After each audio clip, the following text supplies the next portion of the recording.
B-Bad and Brandon. On this computer and Too many weights, bro. Not enough speed. well, we're on. Welcome to the Platform Podcast, episode whatever the fuck. What do you reckon this is? I reckon this would be about 133, 135. Fuck. Knocking it out of the park, boys. Oh man, it's been a wild ride. We'll be 150 soon. I'd love to see you at 150. Can you imagine? You'll be 150. Fucking hell, I can barely handle 100. So. But we have two returning guests. Pete for like the 20th time. Yeah, it's getting a bit on. Yeah. Our favourite Running triad out of leader. things to say. Yeah. Oh mate, I'm sure there is so many You've got things. plenty to say, Pete. You're just not prepared to put it on camera. No. There's things I can't tell you about. Yeah. Pete, I want to take you out for a nice seafood dinner one night. Red wine. And just find out. Just feed him red wine until he just cracks. Look at it. Yeah, there's a lot there, but that's in a past life. Yeah. And then, of course, Dave, our favourite OT, back on. Welcome back. Oh, thank you very much. Mates, we wanted to get you two on because, well, both a bit seasoned. Pete more seasoned than most, obviously. How old are you, Pete? 66.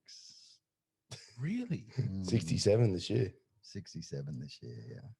Holy. How many Masters records do you have now? Oh, I don't know, but I'm looking at all the ones that I haven't got. So I was doing that on the weekend, on Friday, I'm sorry. Just going to all the federations and seeing what's available. And when you get to 70, like it just opens up. It's like empty Excel spreadsheets. So that's my goal, is to get from now to 70 so I can just fill those spreadsheets, you know. So bloody hell. Across all federations. Yeah, that's the aspiration, is to fill spreadsheets. If you live long enough, you get the chance to fill world records, yeah. And then, how old are you, Dave? 45. Super young. Still young. Yeah, baby. Yeah. You're a baby next to this bloody dinosaur over here. Bloody hell. But you guys both have a very unique outlook on training. Obviously, Dave, with your occupational therapy background, you have a very, you understand the training benefits, but also coming in and training yourself is one of the greatest sessions. It's so much fun. And from what I've heard, Pete, Johnny lets me in on a little bit, you have fun. You guys see training in a different light. Now, when did you both start training? What sort of training? Any training. Well, I started, I was a swimmer. Right. Grew up swimming. And swimming sort of, I had an opportunity to meet an Australian rep water polo player. Went to LA Olympics. Yeah, right. And he was a friend of the family's and introduced me to water polo. Loved it. Rugby in the water. Sick. That's rough, isn't it? It's fun. Yeah, it is rough. It's rugby in the water. Yeah. What happens under the water, no one sees. That's it. So a cricket box under the water. Yeah. So you don't get kneed. Squirrel grip. Squirrel grip, more so. That's it. the one. The knee impact's a little bit slower with the water. It's like in the Matrix, but squirrel grip will always get you. So I started there, and I would have been 14, but really, as I got older, 17, 18, playing rep water polo, got into it that way. So that was sort of training, swimming, morphed into, after that, getting into ocean swimming. Oh, cool. And started doing a lot of that. Ocean swim. Jesus. And how far did you go? What was your biggest one? 5K. Wow. 5K. That would have been rough. It's great fun. It's great fun. Mate of mine's done the channel recently. I did it when was that? Year and a half ago, just before COVID. What's the channel? English channel. Oh, right. Fuck. Yeah. Wow. Yeah. So friends doing that sort of stuff, that's quite heroic and aspirational, but it's not for me. But coming back to your point about fun, the transition from flogging your guts out, putting in all this sort of hyped effort and focus and that sort of stuff with a whole lot of potential stress associated with it, only changed when I hit about 30, I think. Yeah. When I went, how can I get faster? It's not pushing harder. It's not And then all of a sudden I started swimming with a smile. It sounds weird, but when I swam with a smile, I just improved. And then I started thinking about, well, maybe it's my mental state when I'm training. What can I do there? And that's where fun sort of started to come into it more so. Prior to that was like, I haven't done the early morning swims. Like I know some of my friends, like we've had Brock on the show and he was a champion Australian swimmer, like the 5 a.m. swims of a morning. Like I never did that, but surely like, and I'm sure at any elite level sport, it does become a bit of a chore. Was that the kind of mentality you took into swim training beforehand, before you had that switch around? Yeah, I mean, it was always tied to a goal. Like you're doing it to achieve something. But the day in, day out method of doing it was all about burning the barn down, so to speak. You know, it was full throttle, hard effort. And in that experience, kind of lost a little bit of why am I doing this? Yes, there's a goal to achieve something, but you know, what if I swam with a smile? And all of a sudden, everything felt easier. It felt faster. It felt, and your words about bringing fun into training, I associated that, you know, more so now about having fun. Through fun, we'll get so much more out of that 100%, sort of mindset. 100%. Like I trained Dave and two other gentlemen, we'll call them gentlemen, on a Thursday. It is the fucking best session. If any of my other clients are listening, I apologize, but this is the funnest session of the week. The banter, the chat. Sorry, guys. Brendan has a favorite. Now you know. Yeah, I do. I'm just saying it myself. It's official. But and you guys all just have fun, and that environment's just. I think, and like all of you guys are killing it. Like we look at what Jamie's achieved in that time. Ty, you bald-headed, tit-implanted fuck. But like, it's just incredible, that sort of environment. I'm very interested to see how you switch that, talking about swimming with a smile, but we'll jump to Pete. Like we know you have a gymnast background. Yeah, that's where it started. You know, I don't think I've ever trained in that sense. I don't think I've ever, not in my gym days, not in any days. I've never trained. I've never said I'm going to training in that sense. Yeah, right. I've actually doing something for a goal. You know, my goals are usually set by my coaches and they whip me until I get into place. But yeah, I started, gymnastics and raised to quite a high level as a junior gymnast, Queensland champions at 16 and 19, under 16, under 19. But, you know, I was just listening to Dave about that occupational therapy. And I thought, you know, there's a lot of having to reinvent yourself.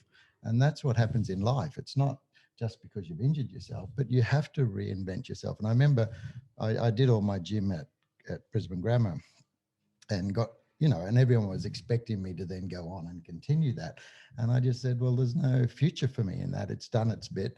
And now I have to reinvent myself as, you know, I have to go and get a career. So I had to go and do studies. I had to go do work in a business to try and learn how to make money. So I actually walked out of the gym and never went back because that part of my life was over and I had to reinvent myself. And then I look back after listening to what Dave was talking about, and I realized that I've had to reinvent myself so many times in my life, you know, and we talk about the triad time, and that was a particular time, and obviously I had to reinvent myself out of that. Sorry, did we just confirm that he was a triad leader? I think we confirmed they were around at the time. I was in it, but not of it. Yeah, I wasn't of it, but I was certainly in it. But, you heard it here first. And then that sort of led into, after that I did football and I did squash. I used to love doing squash. And then but I never really trained. They were just competitive, fun things to do. And then, like I said, I'd let all that go and got myself into a terrible shape. And then at age 55, this guy walks into my cafe and just says, you know, do any of your staff need help? And I said, well, I don't know about my staff, but I really need help, you know. I was 120 kilos and just not going anywhere. It's undetermined. And I missed being, you know, fit and, you know, I missed that. And I looked at Johnny, I said, oh, well, if you can do something with it. But And what he showed me was, I think it started off with esteem. That's what I got first. You know, when you lift more than you lifted last week, you get a sense of esteem, even though it was like 120 kilos and last week it was 110. There was that sense of, oh, you know, I like that feeling. I've since found out you actually have to do, as you get higher, you got to do so much at the lower level, what they call the training level. So I don't do the training level. You know, when I go to a gym, He's just admitted that he doesn't train. He gets me to train, but I don't go with that mentality. I can't follow a program if you try. But Can't fucking read one either, Pete. But what particularly Fortitude Barbell, what it's full of is just other people and other characters and other lives, and I get such a buzz out of seeing other people achieving stuff, you know. And I get my own jollies. You know, there's a point at which, you know, this week was a great milestone because we did a sort of a PB in sets on deadlift, and Johnny's had me at this horrible part of the pyramid, which is like, you know, 10 sets at 8 and all this crappy stuff. And you don't take photos of it. No one claps, you know, No one cares. No one cares. There's no hero stuff, you know, it doesn't make Facebook. And then we hit this thing to this week, and I've just been so up about it, you know, and even though I should be exhausted, I was able to smash out some good sets today, and I realize what that does, that positivity that achievement does. You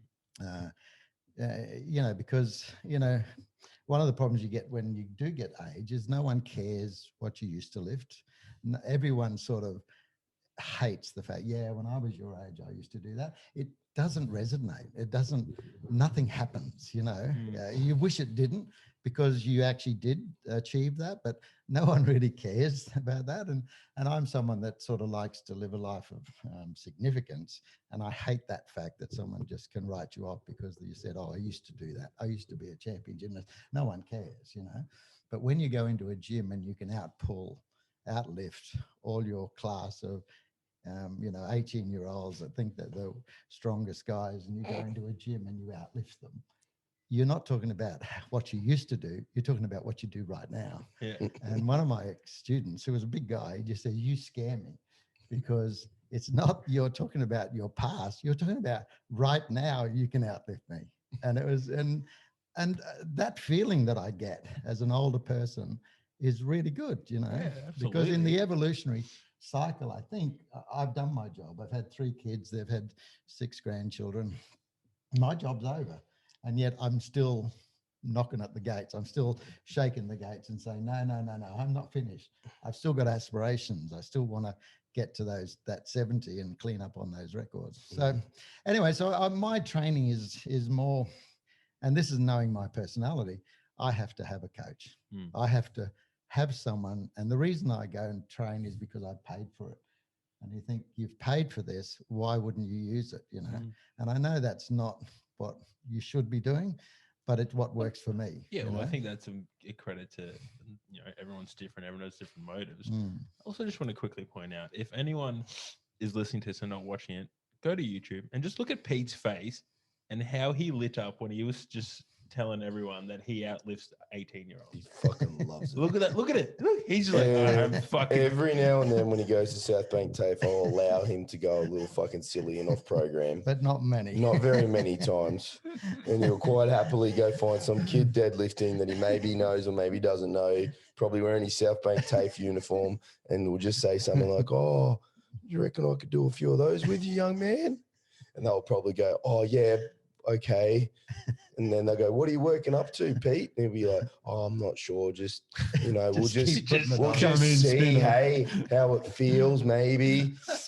And then he'll be like, oh, he's probably even throwing is this how you do it? Is this right? And then the kid will go, I'm going to go 100. Will that be okay, Pete? And yeah, I'll do 1 or 2 of those, no problems. And I'll wait till you go to 140. Pete, well, he's probably slowing down the bar speed too, so it doesn't give away the fact that it's actually easy.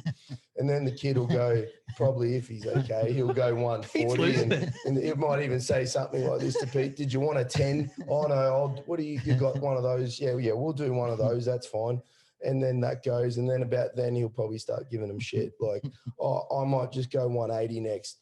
what are you guys doing? And then they probably can't because he knows what people can and can't do because he's been around it long enough. And then he'll just pull that for a single and just walk off. Sound about right, Pete? Someone said, you're like the guy, you know, the YouTube, they have the guy, the young guy, they paint them up and then he pulls the mask off. He's actually a 24-year-old powerlifter, you know, but there's no master pull. This is the real thing, you know. So you're a savage. So it really is. I mean, that's you know, what does that do for your self-esteem? I mean, it's, you know, not much for theirs. Not much for theirs. But it keeps you in the game. And I love, one of the things I love about who people are is that they don't show everything about themselves. Like you should be an onion, you know, no one, you should be that people think they know you and then you find out actually there's more to them. Actually, there's more to them. Actually, there's more to them. I think that's a really key thing that you don't actually have to go out and tell everyone, you know, who you are, what you do. You just, you know, the people that are interested will keep digging and find that out about you. And I think that's a really cool thing that people think that they've got you pegged. Particularly as an older person, they've figured you out. You used to be great and now you're hopeless. And then they find out about you. And I think that's it's a game that I love playing, you know. I'd say changing subjects a little bit. Something I'd be interested to know is what would, Pete, your advice be for Dave? Because you didn't pick training up until 55, but Dave's still doing it 45 and going to go into 55 still training. There's no stopping Dave. Yeah, no stopping him at all. Would you have any sort of he's advice? Not built for powerlifting. I mean, I'm sorry that this is too long. Is there a shorter version of Dave? You know? You've got to be this like short, stocky. You've seen them. Look at these guys, you know, height challenged, but broad. You know? I think you got the wrong guys. But when you see powerlifters, there's a certain look to them. And you know, I admire someone as tall as you to be into this game because it doesn't benefit you to have long arms. It doesn't benefit you to have long legs. Not in this game, you know. And but I mean, doing it, it's the best thing that ever happened to me, physically and mentally. I think you talked in the last podcast about how physical can turn into mental. And you know, I've got my hat on today because you got a good story, Pete, which I think Dave will love to hear about. You started writing. I started writing when I took up powerlifting. You know, at age 55, for the first time, I decided to start writing, and it I can't believe. And I take your point about, and it probably used to happen. I'd go to training, and then I'd go home, have a shower, and I'd sit down at the computer, and it would just flow.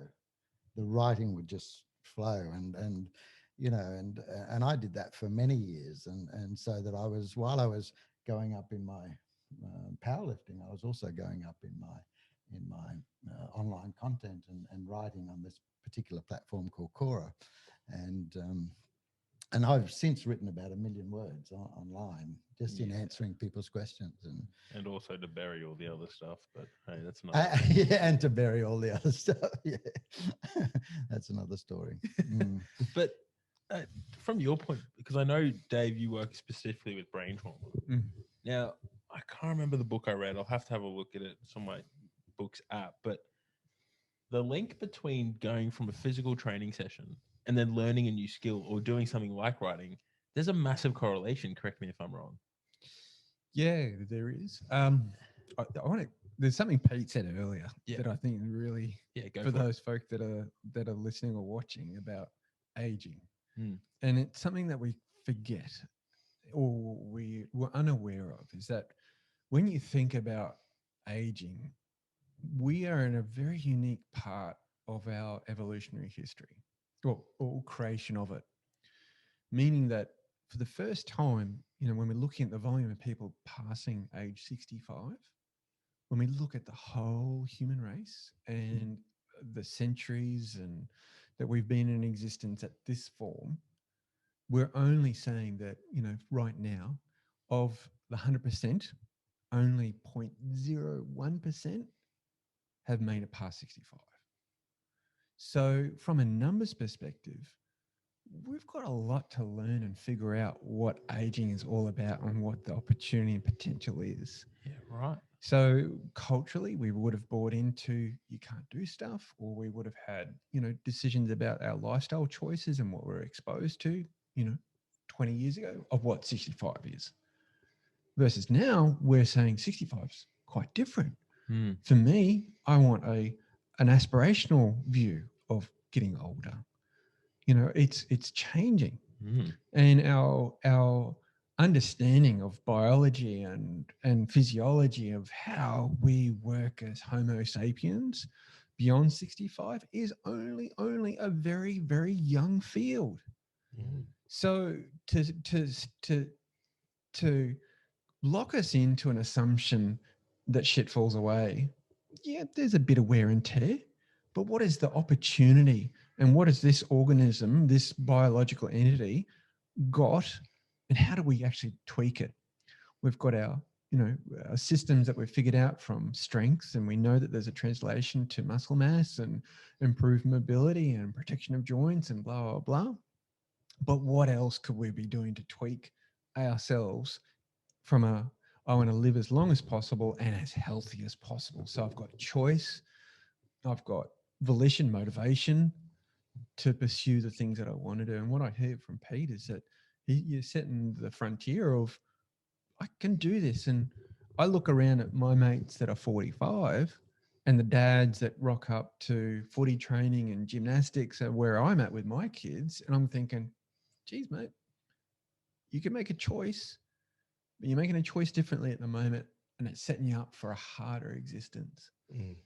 So our understanding of aging is very, very It's new. a really good point, isn't it? Yeah, That's a very- fucking brilliant. I better point. start writing the book about, post 65 or Yeah. I something. think you could. You know, Yeah. this is Yeah. But I mean, Johnny gave me a mantra way back, and he just said, we're going to go with this hashtag older and stronger.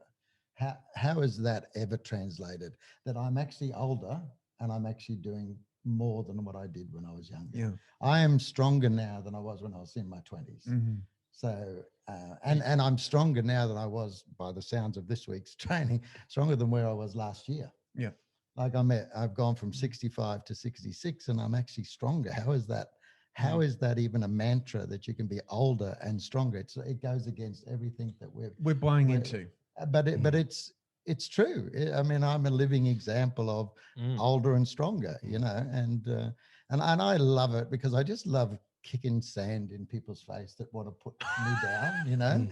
Like, I don't do it I literally. know, but I just But He that's- would if that's- there was sand. Exactly. But I say, you think, and this is funny. This is how Johnny used to get me to do stuff, because he would say, "Come on, Pete, I want one more." What I would hear is, "You can't do one more. You're an old man.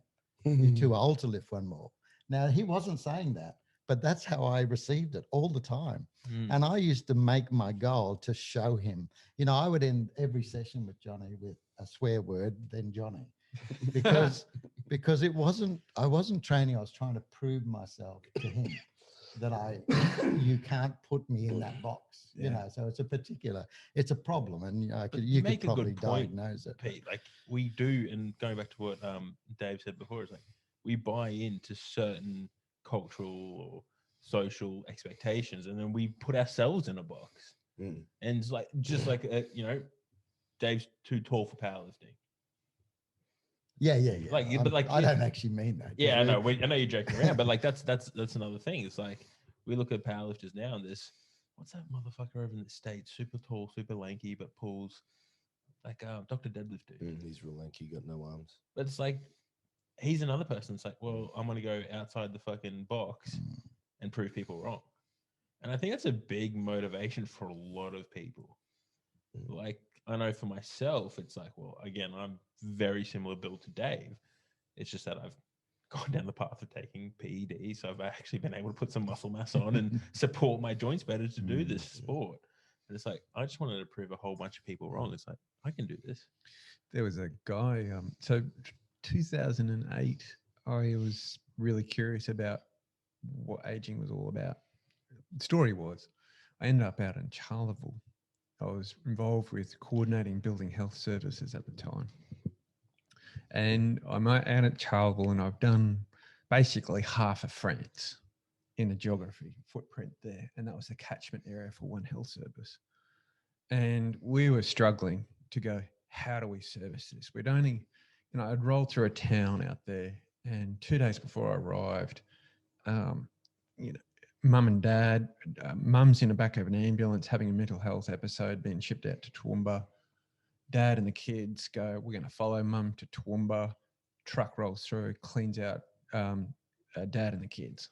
Fuck. Just because they need to access a health service. That was the motivator. They needed to get to a health service. Mum's in the ambulance. Dad and one of the kids pass away in a car accident. I'm there in this trying to make sense of how do we supply health services. My role as a health service planner at the time. And I'm sitting on the banks of Charleville, little river area there, and I can't remember the name of the river that falls through. Is it Charleville? Oh, don't ask us. Yeah, no, we're the wrong people. My geography's bad on that one. But at the time, they had lost people, services were stopping. The levee wall, which is the thing that prevents a town from flooding, was half built, incomplete. They couldn't get a workforce. And sort of trying to figure out what we could do in this town. And about 2 weeks after I left, a guy in his Winnebago and his wife roll into town, and retirees just traveling Australia. I'm an engineer. I can help you finish this. And that was the skill that they needed to help finish that levee wall. They had enough grunt work. They just needed somebody who knew what needed to happen. They finished the levee wall. When they finished, about a month later, one of the most significant floods rolled through Channel Country. Oh. Charleville stays dry. Oh. And I thought, this is amazing. There's a skill here. There's a workforce here. There's an interest here of people wanting to contribute and give back. And so that started me curiously investigating what our work intentions were into retirement years, aging, work. Does it fit? And again, our cultural expectations had been set up with, I get my golden watch at 65 or whatever it was, and I'm done. But a lot of people were saying, no, I want, whether it's financially driven or not, or I want to give back, or I want to continue to grow, were powerful motivators for doing things that engage them beyond, standard working life. Now, a guy in the US wrote about this a lot. His name was Mark Freeman. And he had this thing that he called on-call careers. On-call careers. And on-call is either closing the curtains and that's it, or it's the best part of the act. And where he was leaning to was that we've got the best part of the act still in front of us. And what can we do, whether that's around work or physicality or mental well-being or all of it? How do we put things in place to nurture that and create that possibility? How do we create that elasticity to draw us into, the latter part of our lives, still participating and being involved and living full tilt? What could we be doing differently? Well, I got into teaching, so I'm a teacher now. I'm a TAFE teacher and have been for a while, but absolutely love it, because you get a chance to package up all that experience that you just lived. Like I wasn't thinking when I was living. I was making decisions that need to be made. And it was only when I became a teacher that I actually got into that reflective mode of, now I've got to teach people. What am I going to teach them? If I'm going to talk on this topic, how am I going to get that across? And I went back and looked through my life experience, which by that time had been 30, 35 years in business. And you were able to draw on that. And in doing that, so that's why I started writing as well. That the teaching and the powerlifting and the online writing, and I find this job so fulfilling, because I've got a purpose. I'm not seeing my life out. I'm actually, these are, like Johnny said in that podcast, that these are my better years. There's no doubt about it. This is when if I can keep my health good, if that, and that's the thing around me, my peers are losing. I mean, I'm in pain too, but I'm in pain from training. They're in pain because something's dying. I'm in pain because I'm living, and I really think that there must be, if I'm growing muscle, there must be growth cells running around my body. Surely some of them are lodging up there and helping connections and helping, to make my brain, alight and to be able to do that. But so that was a wonderful discovery, that I can actually be a teacher. And not only that, that teaching doesn't really have an end date. I can go to my 75s, which I hope to be able to do, or even later, and continue to teach, because you can't always be a bricklayer at 75, but I can be a teacher at 75, because it's about reflecting on your past. And I finally understood myself after I started teaching. I actually put together all the things that I was doing intuitively or just responsively. I was actually to put that into a structure, and that's become what I teach mainly at TAFE, is start your own business. It just comes back to, like, you can always connect the dots looking back. Yeah, you can't do it while you're in it. You can't do it while you're in it, or even trying to look forward. It just never happens. And I really like how you said you found yourself in all this, being able to reflect. My question is, Pete, did you find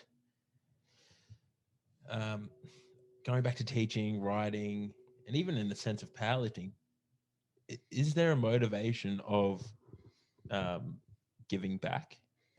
Oh, it's 100%.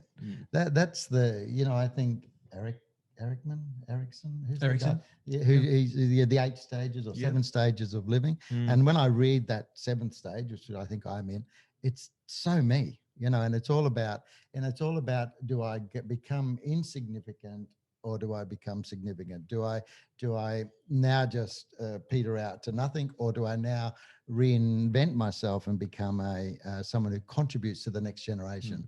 And that's what I've become. That's totally why I get up in the morning. Erickson, just quickly, he wrote the Developmental psychologist. right.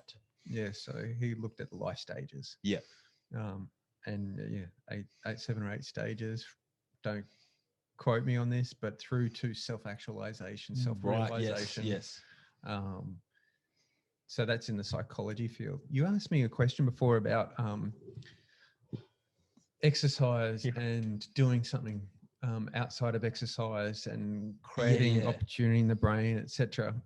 Something I shared recently in a group of folk that are living with Parkinson's disease. And interesting study happened, and this really emphasizes the point that there is current, evidence that's sort of well agreed on that with exercise, it's one of the significant components to helping people thrive when living with Parkinson's. Right. Keep scale of movement, keep the power movers going, so balance, helping with coordination and rotational movements, because we get quite locked in because of the death of the dopamine cells that create dopamine in the brain. And so there's an evidence there. And so what they did was, in this particular experiment, was that they grabbed folk that are living with PD. They said, all right, jump on a bike, raise, your heart rate, get the blood flow. Let's see what's happening in the brain. Chuck them under an fMRI, like a machine that's looking at the blood flow and able to get the energy or observation of where, like a heat map. How does that look like in the brain? And they saw a little bit light up. Let's call it a low watt of illumination, like a low light bulb. And I said, okay, well, what if we now get you guys do the same sort of level of intensity of exercise, but then at the same time or within a short amount of time, get you to do a cognitively challenging exercise at the same time? What will the difference be? Or is there a difference?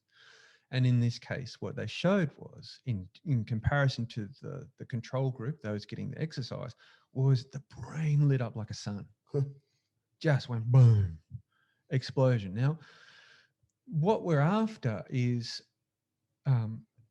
better network activity, not just one area. We want to see unison, coordinated stuff happening with the whole of the brain. And by having exercise, but combining that with a mentally stimulating stuff and then seeing the brain light up, shows us that the brain has an appetite for this complexity, that it goes, yes, give it to me.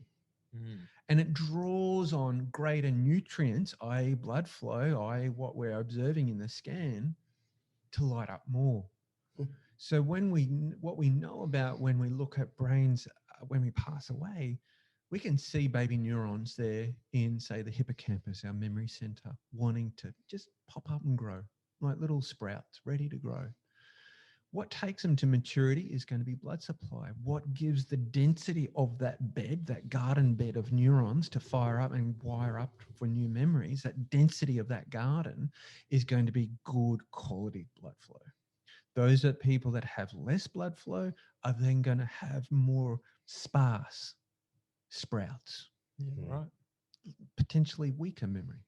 Mhm. So what we see is combining exercise with cognitively challenging or cognitively stimulating exercises, put them together, you're going to create a lot of opportunity for building beautiful networks, creating some resilience. I think I mentioned it in the last podcast, putting that investment in the brain bank account. It's a good way to look at So it. that's that one thing we need to continue to grow as well. Otherwise, that'll start to shut down, just like the muscle fibers will as we get older as well, right? Or stuck Yep. in particular patterns or maladaptive. I mean, the brain, as I mentioned last time, has the beautiful dark and light side.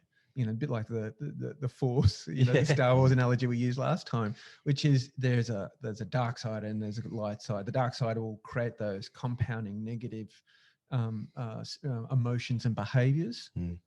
The anxiety, the depression, the worry mind, the behaviors choosing foods that aren't particularly good for us versus positive, creating new behavior, new rituals, open mindset, positivity, moving into that space more frequently.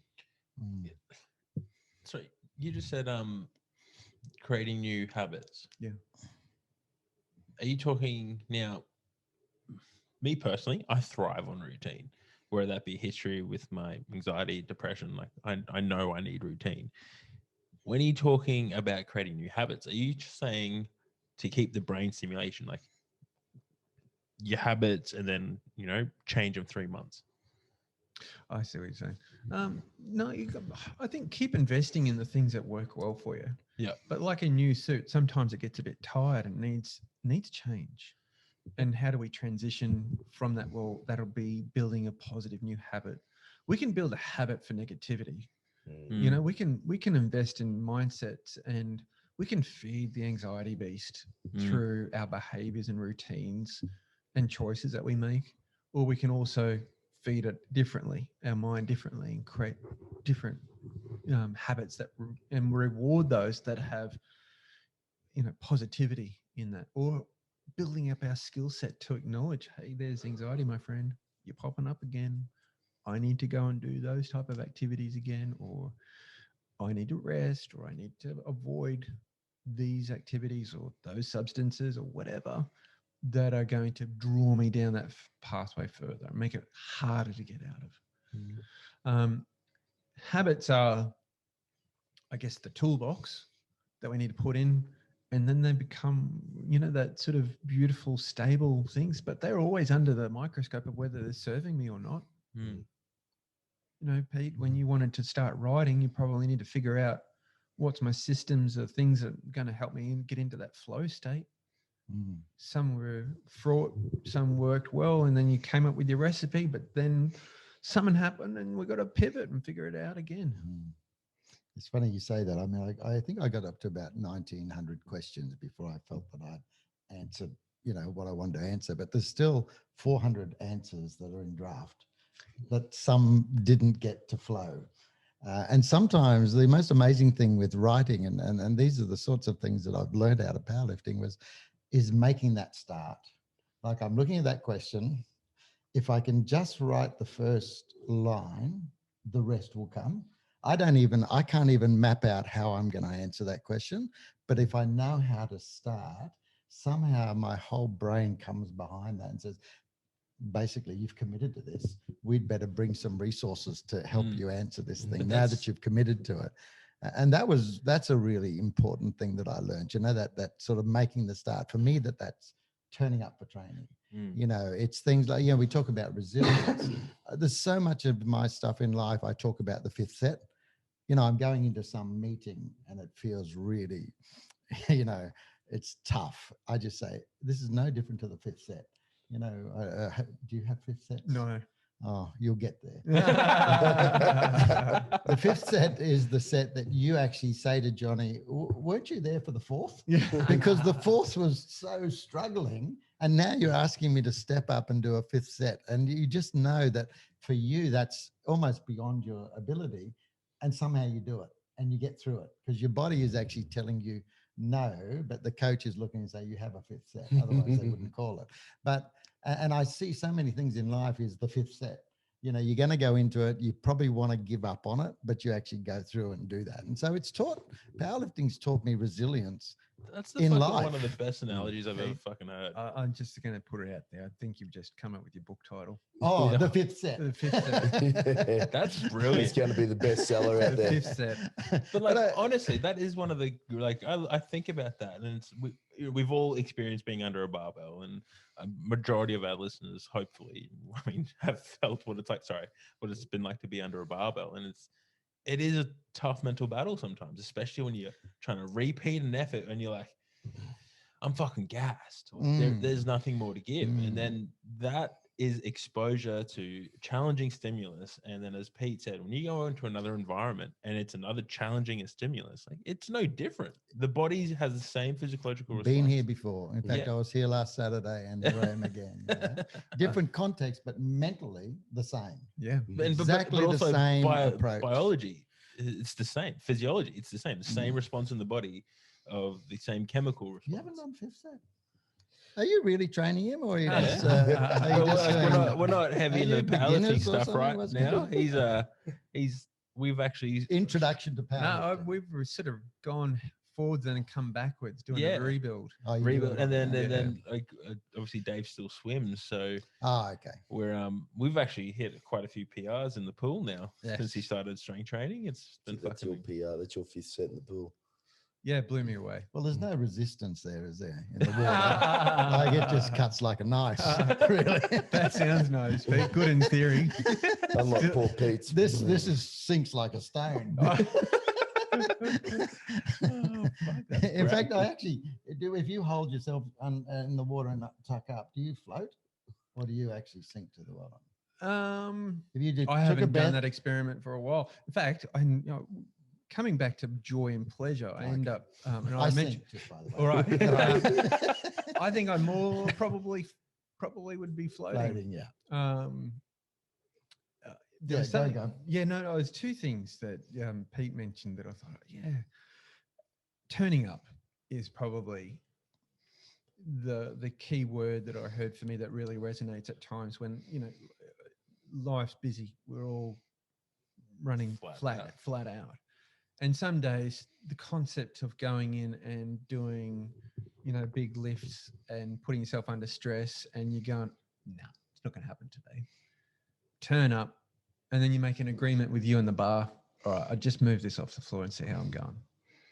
Okay, put a little bit more on, just see how I'm going. Shit, it's going all right. Just go again. And it's that just, even when we're uncomfortable, turning up and making micro commitments at every step of the way, not freaking out that that's where you got to end up, but turning up and just working through it in the head, not getting caught up. I think that helps a lot with the crazy chaos that's around it. It's quite a focused, beautifully bringing into present exercise of it's just you in the bar. And it's you and your truth, moving that sucker off the floor. Who are we talking about? Who was on the fucking podcast the other week talking about the bar? Like it just doesn't give a shit. The bar doesn't give a shit. Who was that? It doesn't. The best bit is it doesn't care even how old you are. Hey, Pete. No. But like that's the thing. The bar is. Was it Nathan Carlos? Yes, the quotes. It was 200 pounds, level 200 pounds. Yeah, but it's just so true. It's like the bar doesn't care if you had a fight with the missus. No. The bar doesn't care if you're stressed at work. It owes you nothing, and you got to pay your due at it. Rent is due. Let's go. And I love that because it is, as you said, a micro exposure every time to being like, fuck, I don't want to be here. Like I can tell you right now, my last training run, there were days as like, cause I've started this, I think I spoke to you, Dave, about it, this new type of therapy, EFT, and like it shredded me. Like going through this therapy is probably the hardest thing I've ever done. And it is like emotionally just dragging me through the dirt. There were squat sessions I rocked up because my session on Tuesday, I squat on a Wednesday. There were squat sessions I was like, I cannot be fucked today. I am so physically and emotionally exhausted that even the thought of trying to get myself into a state to squat was just so far non-existent. It was China. Oh, yeah, that different. But again, There's something though, you know, where I'm at though, Brandon, would be I need to recognize when I'm in that state and question, am I fatigued? Where am I at? And make a decision about where I push myself or not. Because for me, I find that the edge of injury can be close. Oh, I reckon that is why I tore my hamstring. Yeah, right. And that fatigue space, my resiliency is based on how I manage my fatigue space. And But I've got to be very focused on that, because that manifests in my ability to manage life, turn up in the pool, manage the kids, go to footy training, manage the and blah, that's, blah, blah. I think, again, different stages of obviously life. Like I don't have kids, but I do run a business, but if I didn't have a comp in X amount of weeks, I would have just gone home. I'm like, nah, I fucking don't need to train today. I know I'm too fatigued. But it comes back to what you both said at the start of like having that something striving towards. Like for me, and I talk about this all the time, and this is, I think, why Johnny and I really wanted to get you both on, is your outlook's very different. It's like, I don't find training fun. And a little bit of what, what's his name? Matt Vincent said, like a little bit of self-loathing for me comes into why I train. A little bit of like self-hate that motivates me to be better, because every session I have to be better.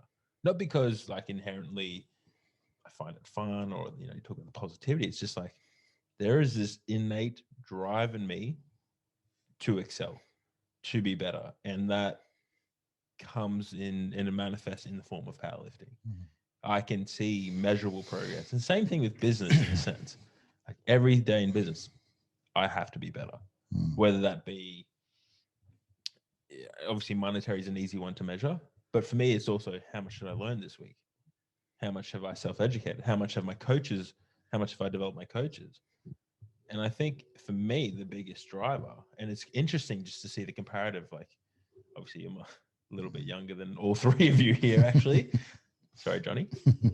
But it's that it just blows my mind, the difference in the mindset. But just getting on to the, you know, one thing I do realize as an older lifter is I have to actually invest in my body. I can't just go and do a Johnny session and that's the only stuff I do. You know, so I actually have a full, every week for every session I do with Johnny, I actually have a acupuncture or massage, or, you know, I actually take the repairs, and Johnny, I think they've got some sort of deal going. Johnny, because it's break him, Ken will fix him. Because Ken is our from Bowen. Sorry, like every session Bowen you do Hills with Johnny. Anchor. Not, but every week I'm booked in. Oh, okay. I'm booked in every week, and sometimes 2 times a week. I was gonna say not just because I've got a problem, but because I know I could potentially have a problem. And I actually say to Ken, this is a bit stiff, or look, there's nothing special, but can you just work on my mobility in my back or mobility in my knees or whatever? And I think that's an important thing that gets lost. People think they can just walk in as an older lifter, throw stuff around and think life is going to be without injury. It's going to be with injury. And so part of the injury management, or if you like, prevention, is a big part of it. And I don't do what Johnny tells me to do, which is all the accessory stuff that I should do. It's okay, man. I feel your pain, bro. I feel that pain there. If anyone's not watching, just watch Johnny's disgust. But I do realize I've got to invest in it. You can't, you know, you're going to injure yourself at my age, particularly if you don't also invest in someone like Ken, you know, who does a great job with keeping me on the platform, basically. You know, I've just, that was the last thing I did after training today. I went to see Ken, and now I've come here, you know. So, I think that's an important part of the mix, is body maintenance as well, you know. But how much better would you say your body is compared to most other 66 to 70-year-olds walking around? It's sad. I see my peers, they are all going in for surgery in their back, and they're retiring at 65, because of the pain factor, or they just can't get around. And I'm just going, I'm sore as well, but I'm sore because I was squatting and deadlifting and growing, and completely different, It's it's lovely to be in this state. I like being in this body, apart from 10 kilos of visceral fat that I don't need, or 5 kilos, but I love being in a body that I know is strong, that can lift things, that can move, that it's just it feels good at my age to really be. like, and I don't, not to downplay what you just said, Pete, but like, no matter what your age, the feeling of being in a strong body, you can't beat it. Yeah. The confidence, the esteem, whatever you want to call it, what you get from that. And I also think it comes from the pride of knowing that you've worked hard for it. There is something to be said about just the absolute grit of what it takes to be in the position you're in. And that in itself is self-rewarding. But I mean, I say I don't follow Johnny's thing, but I do.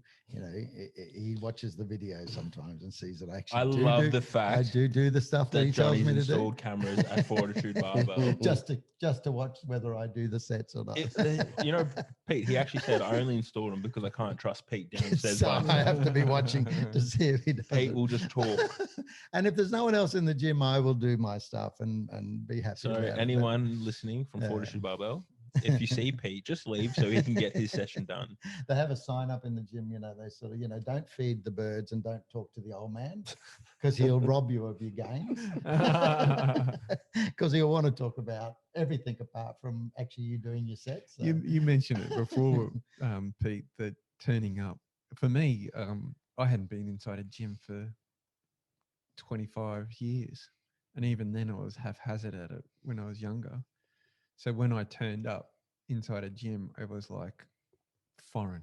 I'm watching an ecosystem I don't understand.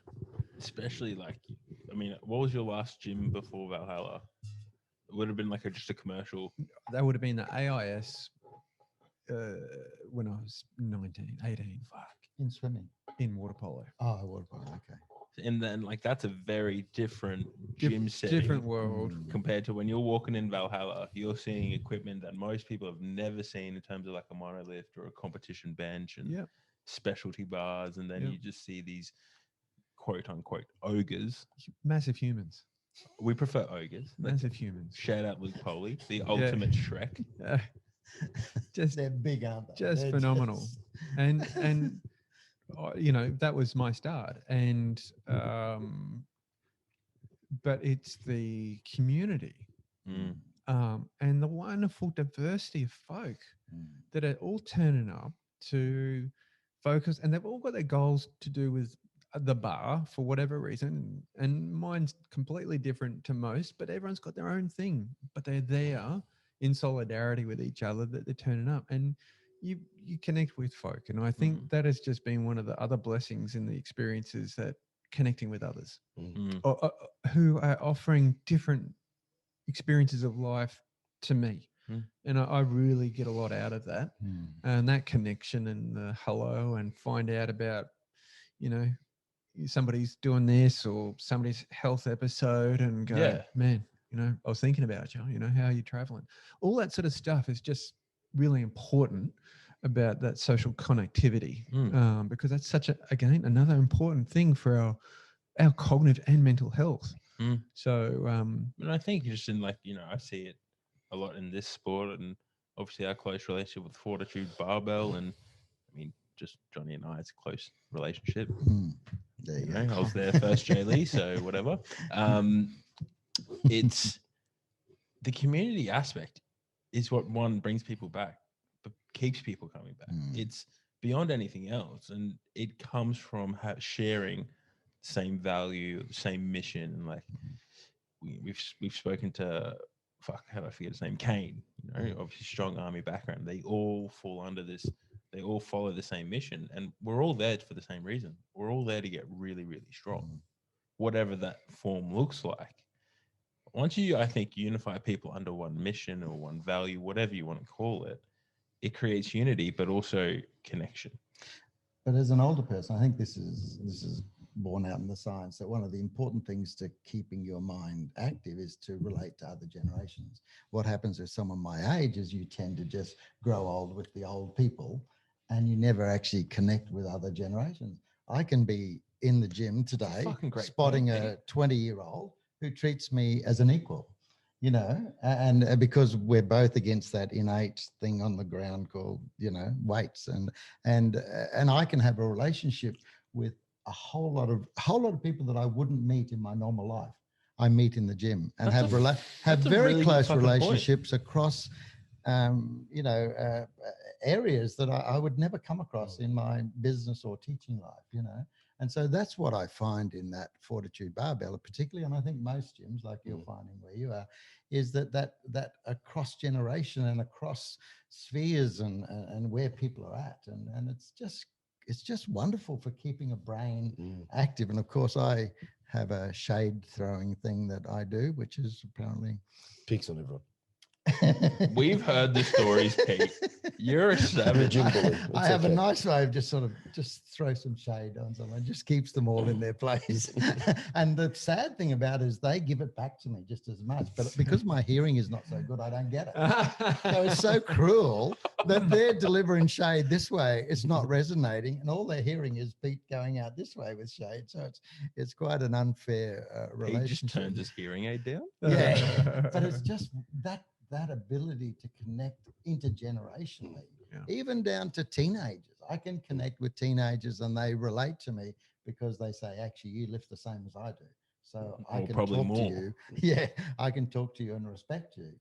Whereas I wouldn't get that if I was out in another environment and said, hey, teenager, can we have a talk? They go, oh, I don't talk to old men, I'm sorry. Yeah. But in the gym, they have to. Because you're lifting what they're lifting, or you're lifting more than they're lifting. Because outside of the gym, you're typically going to work with people similar ages. Your friends are all going to be similar ages, and as you get older, you just keep missing that opportunity to blend and mix with the younger generations underneath. But I get that. I get that every week, you know, a couple of times a week. I get to relate to cross generations and across all different ways of life. You know, we have all sorts of people. I'd love to hear what the younger generation is saying about the impact of you, Pete. Well, that's another podcast, isn't it? Yeah. Like I would love get Morgan on. Get Morgan on. But I would love to, because there is no doubt in my mind. Like, you know, we have these chats on the podcast, and I walk away going, "Fuck, Pete's life is just so interesting." But it's something I can take away, and I get exposed to unfortunately once in a blue moon. Like I can't imagine what the constant exposure is. Similar thing with Dave. It's not good. Well, mate, I would hate to be on the receiving end of your shade, but hey. I think a guy did a lift today, and I felt that it wasn't a real good lift, and I said, "Well done, 2 white lights." And everyone went, "Oh, wait a minute, why only 2?" Well, one of them would have been red. Pete, you are a fucking savage. That was really nice. And you got to be able to deliver it so they're not quite sure whether it's a compliment or it's a put down, and you want to leave them 50-50 about it. You know? So. I think you've really worked out, Pete, the psychology of how to fuck with someone. Yeah, literally.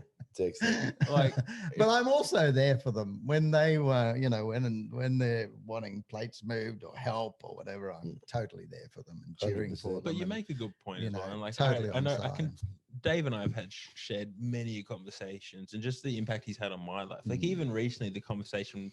So I'm designing a course. I had no fucking idea where to start, to be honest.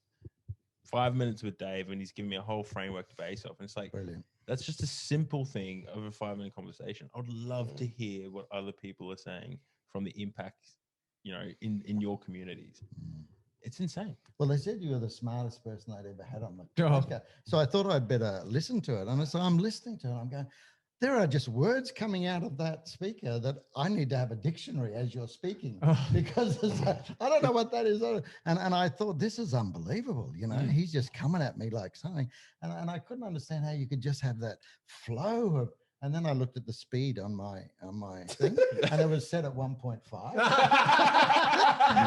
And when I slowed you down to 1, you weren't so smart. But at 1.5, Is this a shade podcast? This is a shade podcast, isn't and it? I said to Johnny, like, I'm someone that's, I've got questions looking for answers, but you've got answers looking for questions. It's a completely different approach. Like, you just seem to have the answer to so many things, and just give you a question, and you sort of just had it. So, but I really loved it. I mean, I actually had to go back and listen to it again because you actually at honestly, at 1.0 speed, you actually can take a lot more of it in, and you can pause. But honestly, I haven't asked Dave a question yet that he hasn't had an answer to. I know. It's I fun. know. I'm like, how smart is this motherfucker? Stop it. I got a good one. Yeah, go on. How do we get more people aging into training when we know the benefits? How do you do that? Let's see, that's a good Because I'll say, I think one of the problems is that you touched on, everyone accepts what growing older is, and they just think they can't or shouldn't because they're old now. But when we have a living, breathing case of starting at 55, how fucking good it can be, how do we get more people to There's do a fear factor because, when I signed up at 55, I knew I'd been to a X-ray when I was in my 30s. And the guy said, I'm looking at a 60-year-old back because as a young kid, I had a lot of back pain. And apparently between my discs, it's just white because the discs have had a disease in them. And he said, I'm looking at a 60-year-old back. So I come to Johnny and he wants me to squat. And in my mind, I'm saying, but if I was a 60-year-old back at 35, it's a 80-year-old back at, 55. And what am I going to do, And here I am now, older and stronger, with that same back that's aged all that time and still able to do it. But I think it's, Johnny was working on me today about confidence, having that confidence. And I think a lot of people just see themselves crushed and squashed. And I think getting over that fear factor is probably the first thing to get an older person to do it. But you're gonna have to write a book, Pete, so people get on board. But aspirational, I think, is the thing. Do you want to be aspirational in your life? Is your 65 ticked over into, well, now I just wait to die? Is that what I do? Just let everything drop, or do I actually say, actually, I can create aspirations for my life? I mean, my kids love it because I'm not involved in their life because I'm too busy on my own. So like the other in-laws are all getting involved in their lives, and I go, no, we're too busy to get involved in your life. Every time you say, talking about getting older, you said it before about you're in pain because you're living. Do you remember? We've all seen the movie Shawshank Redemption. Yeah. Immediately, all I think is Morgan Freeman's greatest quotes, like "fucking get busy living" or "you get busy dying," and it's so true. Like Pete, you're living at 65. Oh, they are my better years. They were when you got, you're not got kids in your pocket all the time. Every time they go and do something, you've got to pay out, and you've sorted out your relationship. Hopefully by then, after 45 years, you've worked out what half of the house that they live on and what half of the house you live on. So everything's organised. Shut up, Glenn.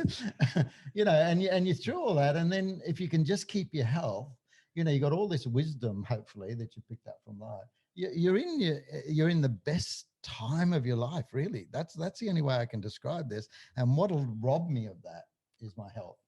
The minute, I was in pain this morning, and I thought, there you go. There's people that wake up every morning in pain, every day in pain.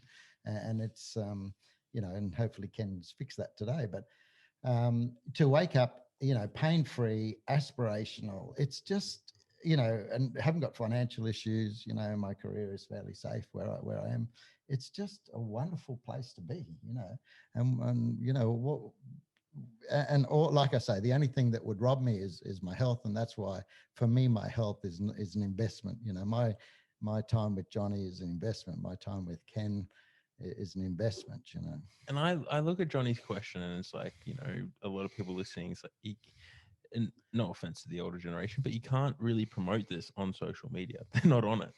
They're not there. Yeah, exactly. But it's like, it's an education process of sending people out into the communities and going, this is a living example of what happens when you strength train. It's people like Dave, this is the benefits of strength training in a clinical setting.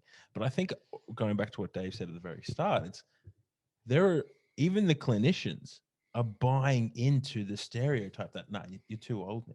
Yeah, you're not you can't do this anymore. When we know that's not fucking true. And I think it comes back to, I know from my perspective and the lens I look through as a strength coach is like, no, don't be a dickhead, just go barbell squat. Like, that's the meathead in me. And the more sensible coach still go squat. No matter what age you are, there's a modality of how you can train.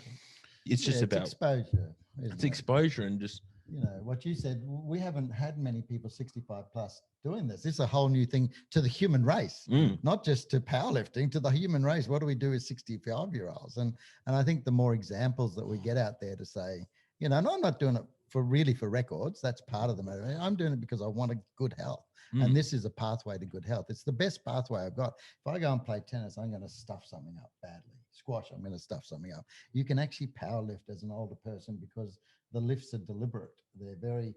There's less variables. You can control it. And you can bring it all together and you can hold a position. When I squat, hopefully it's not floppy, and so my back is right. I also hope. That I am actually. I've learned how to engage my whole body when I squat, so it's not the backbone that's sitting there flapping in the breeze. And so But to go back to Johnny's original question, I think it starts with education. Well, I don't know how you educate without, I guess, the research other than experience. But I look at people like Dave who are doing a really, what I believe, a phenomenal job in a clinical setting. It's got to start there because, you talk about people with aches and pains. Who are they going to go to first? It's a physio. What are the physios going to say? Majority of the physios are going to tell them to stop training. I would say before even seeing a physio, they'd probably turn up to their doctor, maybe. Maybe 100%. Depends on the cohort that we're talking about too. The point I wanted to come back to Johnny with about his question about how do we get people to turn up and invest themselves in themselves, whether it's in the gym or whatever choice that is. I think one of the things is that gets in front of it, tied into fear, is I failed at that before. Good point. We've already commonly had some association with it, whether it's in our teens at high school. I tried that and it didn't work. When I'm working with my clients, I got to figure out the right tool that unlocks that door that I can. Because if I hit a barrier of I can't, I know that it's not going to stick. And one of the things that comes to mind, for example, if I want to try and help somebody living with, say, epilepsy, and one of their triggers is going to be around fatigue or an anxiety. Let's call, those are two triggers that potentially manifest in that individual that when they amplify, it brings them closer to experiencing a seizure. How can I keep them out of that territory? And the tools that we'll try and explore, portable ones, are going to be breath work. So much evidence supports how we can follow our breath, or mindfulness exercises. And I'll invariably get, I've tried breathing, don't work. I've tried that, don't work. And I've got to acknowledge that. I've got to pay homage to that, because that's going to be a block, which is I've tried and I failed. It didn't work. Okay, well, what's the pathway? And in that, we need to have a micro success, a small win. And we need to be able to compound and build on that. So the runway for anyone that comes into, I'm trying this, you need to have a micro win, and that needs to follow. And then we can deal with hardship and the struggle and the fight and the grit and the gray zone, that territory and it's a classic experience. I experienced it in the gym, came in, started lifting, started at 40 kilos. I was like nothing. I had nothing on me. And all of a sudden I'm going 65, huge for Dave. But it went up and then it stayed. And now it's starting to go up again. But it was a long period in that sort of gray zone. But we'll all experience that to greater, different degrees. But what's the mindset that we need to cultivate? Well, it's okay to fail. Come on with me in this journey. Start here. If this doesn't really get the micro win early, we'll pivot together and we'll keep growing. But more often than not, we don't get out of the gates. But the big thing you just said for me is pivot. Not many people are willing to pivot, or because they see it as, it's, you bench press 65 and it's now staggering. Oh, it's not working anymore. I'll stop. so many people are afraid to pivot from another path because I believe that first path gave them a lot of certainty. That- It's a fixed mindset. It is. Versus an open mindset. A fixed one, we all know, is associated with, I'm never going to be, I'm no good at that. Mm, As opposed to acknowledging that I've got the potential to improve that. I've got the potential to grow. I've got the potential to do this. It's dependent on which side of the fence you're sitting on in that regard. So we've got to, I see it in my kids, one's a teenager or coming into his teenage years in high school, and I'm observing his peer group making decisions that are going to have life trajectory decisions right now based on their movement or their perceived competency and aptitude to do something. I'm either can, therefore I might do it, or I'm no good at it, therefore I'll never be good at it. All of a sudden, the door is closed. Yeah. That pathway, that opportunity. So from educators to our GPs to the competency or loved ones that are listening to this and they're looking at their family, how do we help people find and how do we help them open a door to possibility to try that? My son, he went through school, went into the little music program at primary school, hated it. It was all violins and, just hated it. Didn't want to touch it. I'm like, oh, the door's closing because he says he's no good at it. So we had a bass guitar sitting there. I said, mate, do you want to give that a go? No, I don't want to know about it. What's the ingredients? What is it that needs to be different to last time? It needs to be fun. What does fun look like? I need to learn how to play fun stuff. Like what? Gorillas, this, that, and the other. He starts dropping band names. Okay. I'm on the phone. Hi. Yep. Do you tell me about what you do? Okay, thanks. No, you're not for him. Bang. Next one. Oh yeah, and this guy goes, oh yeah, and we put a band together and the kids start jamming. Perfect. Boom. Right. First session he's in there and pumps out Gorillaz music at several octaves higher than I'm comfortable with. and he's just going, yeah, and he's coming out and he's loving it. Door is opened again. Yeah. So how do we get success? How do we create little wins? How do we fulfill that runway to help people connect to, I never thought when I started training with Brandon that somebody might say, would you want to get on the platform? No, my goals were totally different. Mine was I'd lost too much muscle mass. I just want to get stronger.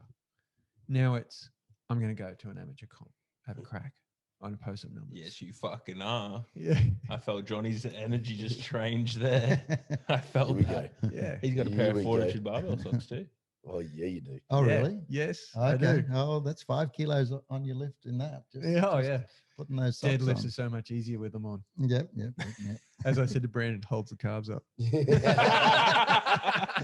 As Dave and I are very much proud of the No Calf Club. Yeah.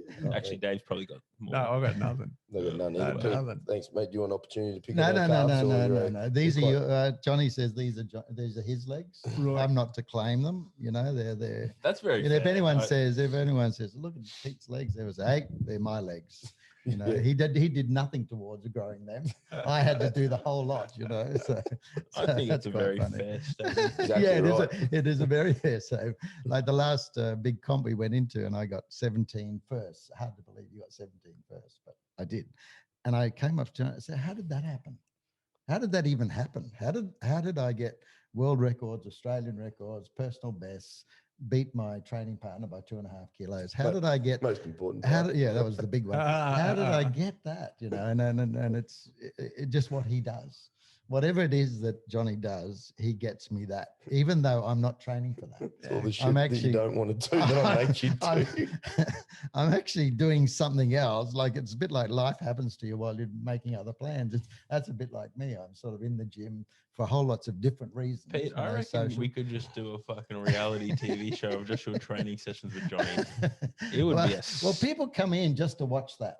just to watch the abuse, the yelling, You can't say that to him, Johnny. the shade, you know. There's there's entertainment just in watching the session. People extend their sessions just to watch the banter, you know. fuck, I would too. But lads, but it's worked. It's created results that have been good for hopefully both of us, you know. I mean, this has been this has been a phenomenal chat. I actually just checked the time. We've actually been going for an hour and 15 minutes. I know. People are going to turn off. They would have turned off after. I would have turned off, would you? After Pete You would have chat- turned off because Actually, you pushed the wrong button. If you on put the it on thing, Pete. 1.5, it goes in. You know, that's what I found. But if you have a smart person on, you can't understand it. It's like, brrr, you know.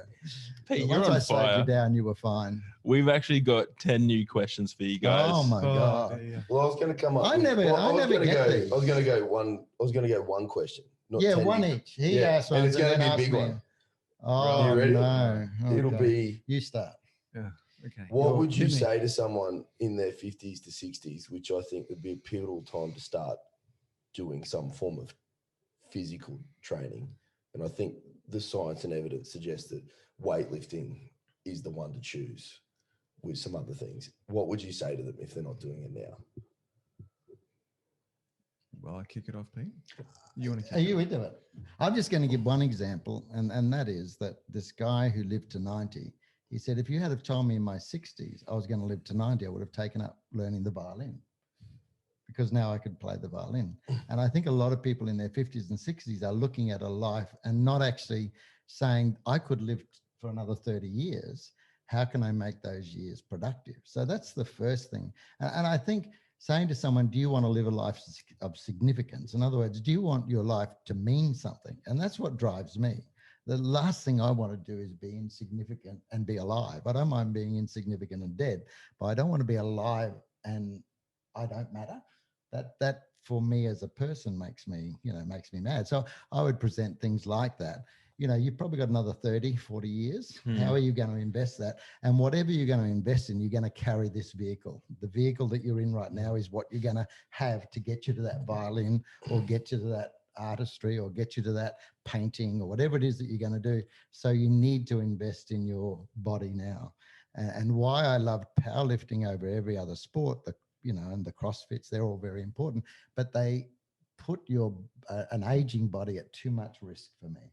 Whereas I found the squat, and the deadlift and the bench exercises that an older body can still compete in and do it in a safe way. And so that would be my pitch to them. You're going to live for another 30 years. You want those years to be good and productive and significant.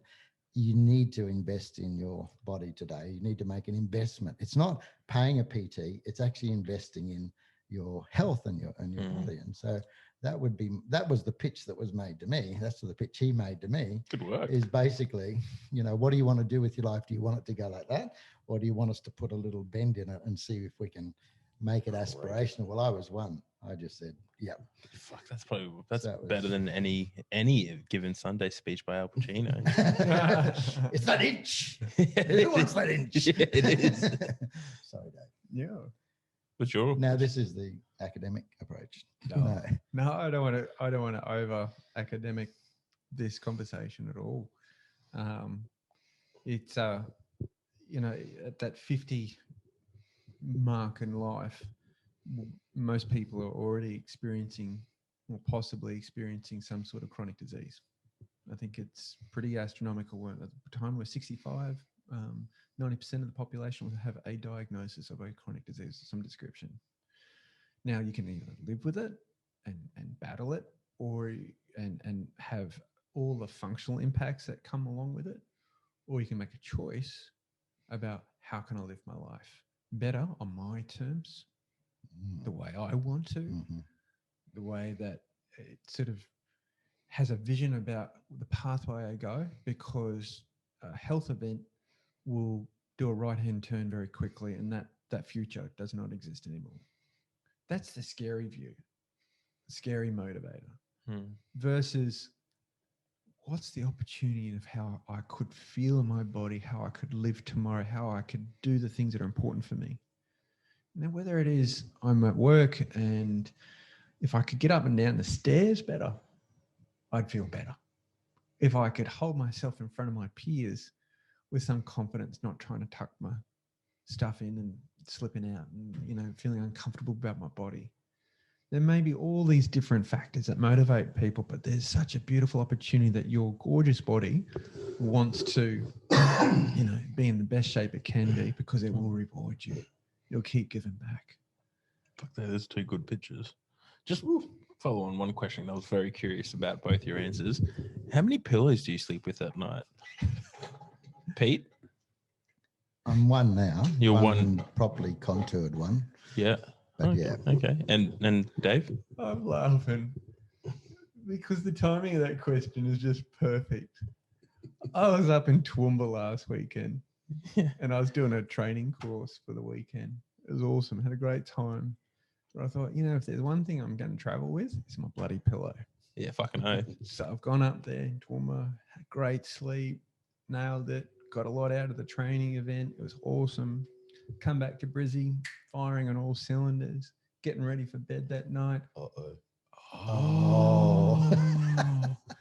Pillow. Oh. You left it in Toowoomba. Yeah. So I'm on the phone the next day. Said, hey, yeah, you know, room 600 and blah, blah, blah. Look, I've left my pillow there. Excuse me, sir?